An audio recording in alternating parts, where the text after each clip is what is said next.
Apakah teman-teman tahu, Indonesia yang sangat kaya akan menjadi miskin karena korupsi? Semua kasus korupsi sangat merugikan negara, seperti kasus-kasus berikut ini. Saudara KPK menetapkan Bupati Kepulauan Meranti Muhammad Adil sebagai tersangka karena diduga menerima dan memberi suap.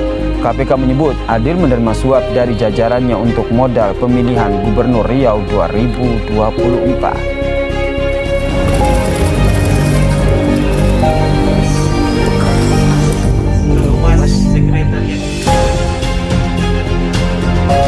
Johnny G. Plate bukan menteri pertama di pemerintahan Jokowi yang tersangkut kasus korupsi. Sejak Jokowi menjabat presiden pada 2014, sudah ada 5 menteri yang tersandung korupsi. Di periode pemerintahan pertama Presiden Joko Widodo, Menteri Sosial Idrus Marham tersandung kasus suap proyek PLTU Riau 1. Idrus dinyatakan menerima suap 2,25 miliar rupiah dari pengusaha Yohanes Koco. Idrus pun dijatuhi hukuman 3 tahun penjara di Pengadilan Tipikor dan di tingkat kasasi diganjar 2 tahun penjara. Berikutnya, Menpora Imam Nahrawi yang terjerat kasus suap penyaluran pembiayaan dengan skema bantuan pemerintah melalui Kemenpora pada KONI tahun anggaran 2018. Dalam kasus ini, Imam Nahrawi dinyatakan menerima suap 26,5 miliar rupiah hingga ia divonis 7 tahun penjara. Di periode pemerintahan kedua Presiden Joko Widodo, Menteri Sosial Juliari Batubara terjerat kasus suap bantuan sosial pandemi COVID-19. Juliari divonis 12 tahun penjara karena terbukti menerima suap 32,4 miliar rupiah dari rekanan penyedia bansos.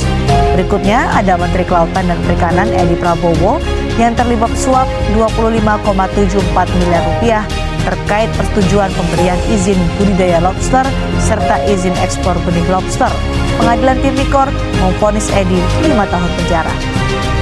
Yang terbaru, Kejaksaan Agung menetapkan Menkominfo Johnny G. Plate sebagai tersangka kasus korupsi penyediaan menara BTS 4G Bakti Kominfo. Kejagung menyebut kerugian negara dalam kasus korupsi ini mencapai 8 triliun rupiah dan Johnny Plate menjadi menteri kelima Jokowi yang tersandung korupsi.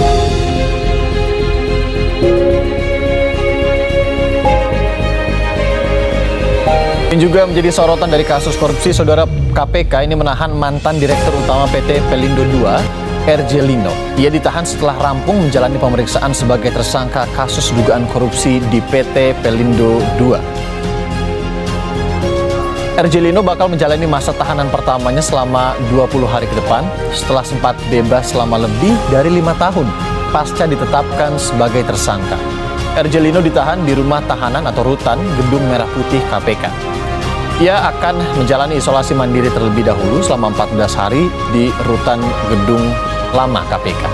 RJ Lino diduga terlibat pengadaan 3 unit kue container crane yang merugikan negara lebih dari 50 miliar rupiah. Berdasarkan data Indeks Persepsi Korupsi atau IPK tahun 2022, Indonesia mendapatkan skor 34/100 atau menduduki peringkat 110 dari 180 negara yang disurvei. Skor ini turun 4 poin dari tahun 2021 atau merupakan penurunan paling drastis sejak 1995. Dengan korupsi yang semakin masif, tentunya sangat berdampak kepada rakyat, seperti sembako yang mahal, pendidikan mahal, kesehatan sulit, keamanan minim, lingkungan yang buruk, hukum yang mandul, dan rakyat yang tidak percaya lagi dengan pemerintah. Lalu, bagaimana caranya korupsi diberantas? Korupsi diberantas dengan 2 pendekatan. Pendekatan penal atau hukum, seperti melalui KPK, pengadilan, kejaksaan, dan kepolisian.